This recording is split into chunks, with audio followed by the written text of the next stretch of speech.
Dans le prochain épisode de Demain nous appartient, la police talonne Dorian, tandis que celui-ci planifie sa cavale. Un œil indiscret surveille l'idylle de Charles et Jessica.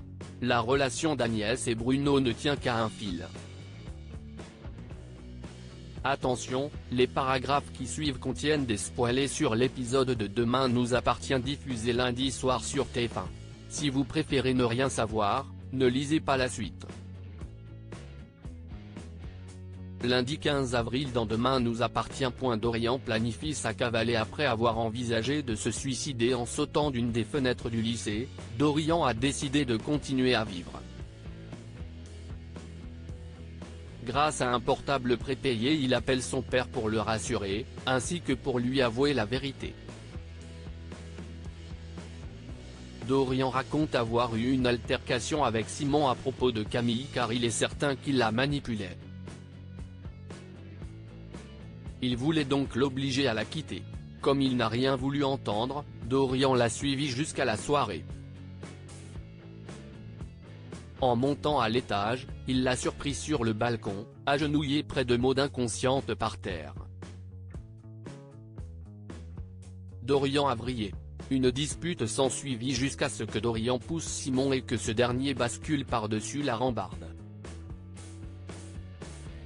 Au même moment, Dorian a malencontreusement arraché le médaillon que Simon portait autour du cou.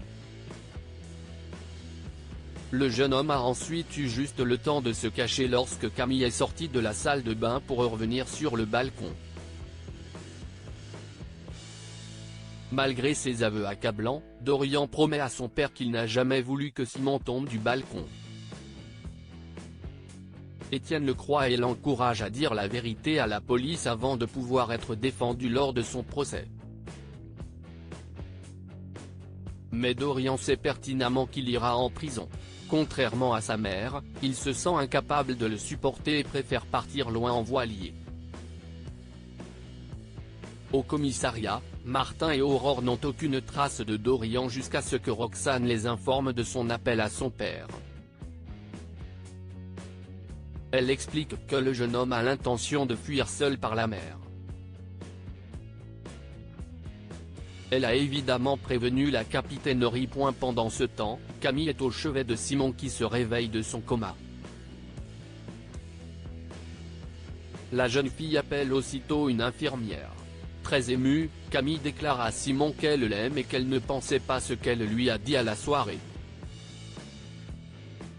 Un peu plus tard, Lisa et Aaron viennent lui rendre visite. Son frère déclare qu'il est officiellement tiré d'affaire, mais qu'il doit rester en observation encore quelques jours. Simon se rend compte qu'il porte un médaillon autour du cou, en dessous de sa minerve, alors qu'il se souvient très bien que le sien a été arraché par Dorian quand il l'a poussé.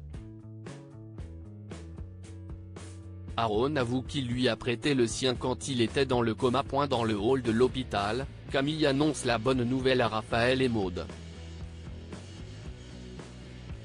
Celle-ci propose d'apprendre à connaître Simon autour d'un café dès qu'il sera sorti.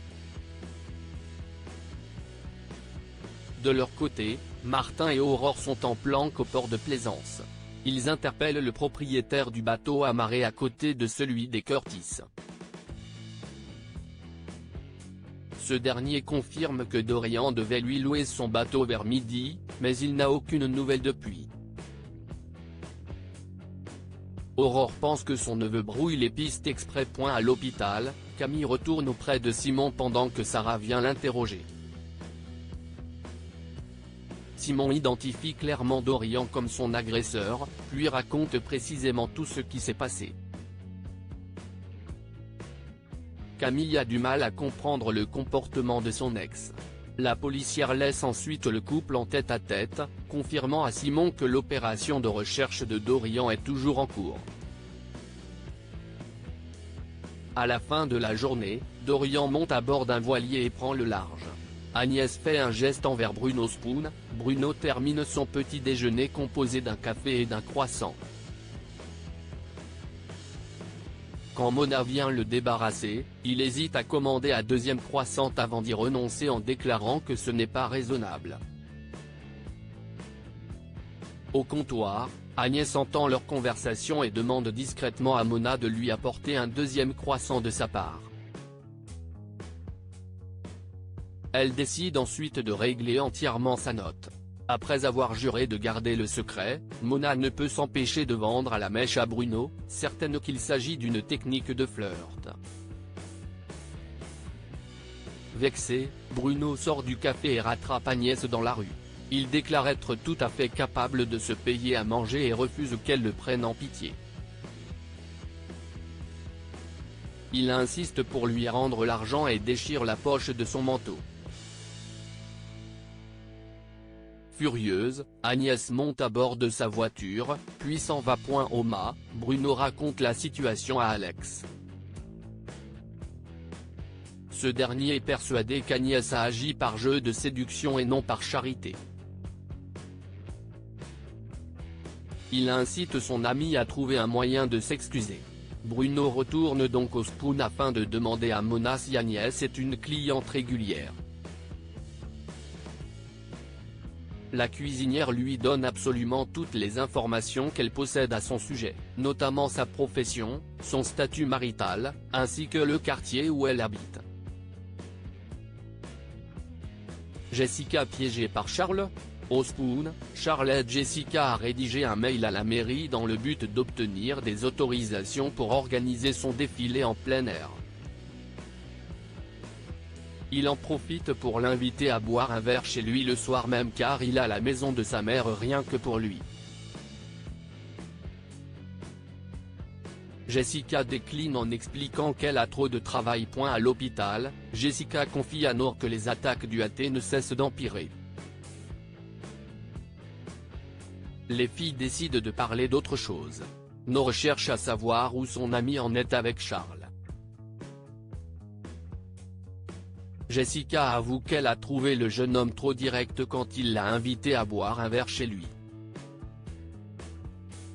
Nour l'encourage néanmoins à se laisser aller pour une relation fun et légère.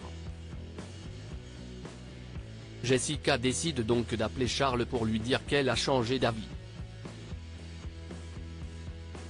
De son côté, Charles avait déjà tout prévu, apéro et bouquet de fleurs.